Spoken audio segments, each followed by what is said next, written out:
let's explore how Weber, which is our count of magnetic lines of flux, are going to relate to the voltage that is going to be induced in a coil. So we know about solenoids and coils and how they're made, and we know about bar magnets. And if we stick the two together, you can easily see lots of demonstrations online about what's going to happen if you put a bar magnet into a solenoid.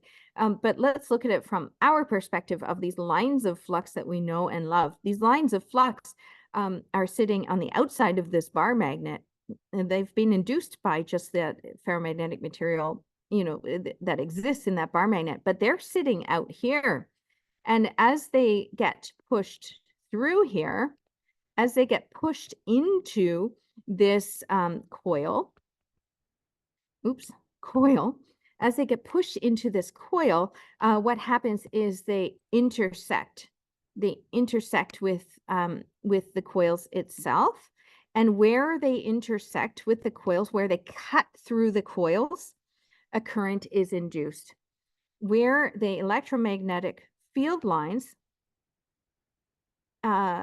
intersect a current carrying conductor, current gets induced.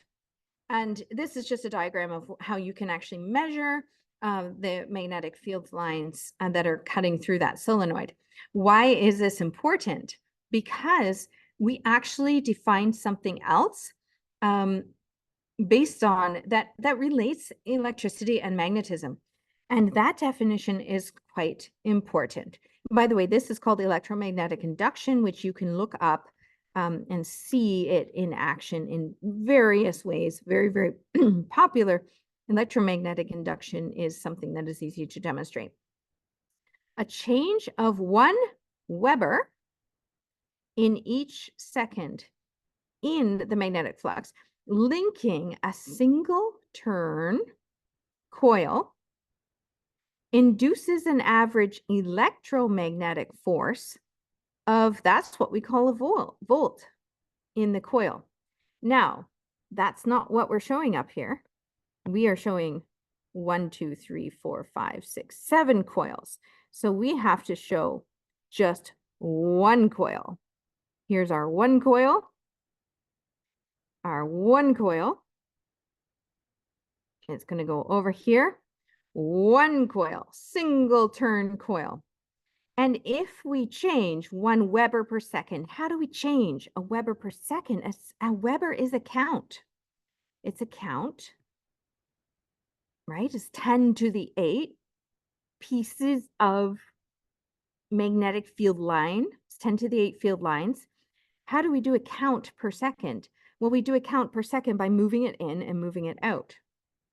So if I have this single turn of coil, and I have these magnetic flux lines moving in and moving back out again, moving in, moving back out again, and they're going in and out, in and out. They are going in and out at rate of change. Rate means with respect to time. Rate of change with respect to time means something over time. Weber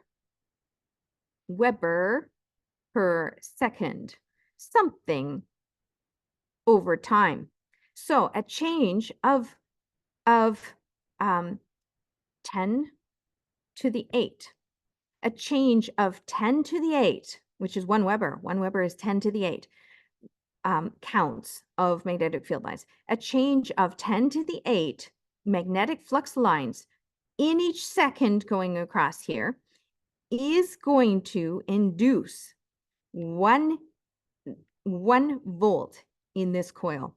That is the definition of voltage. Definition of voltage is 1 Weber equals 1 volt times seconds. 1 Weber, which equals 10 to the 8 lines of flux, is by definition going to induce 1 volt, one, quantity 1. It's the measurement we have decided to be a volt second. So 1 Weber of flux is 10 to the 8 lines of flux is 1 volt times second. This is our definition that will get us from Weber, which is lines of flux, into volts. Very, very handy in understanding the relationship between magnetism and electric current, which is the basis of a lot of our electric machinery.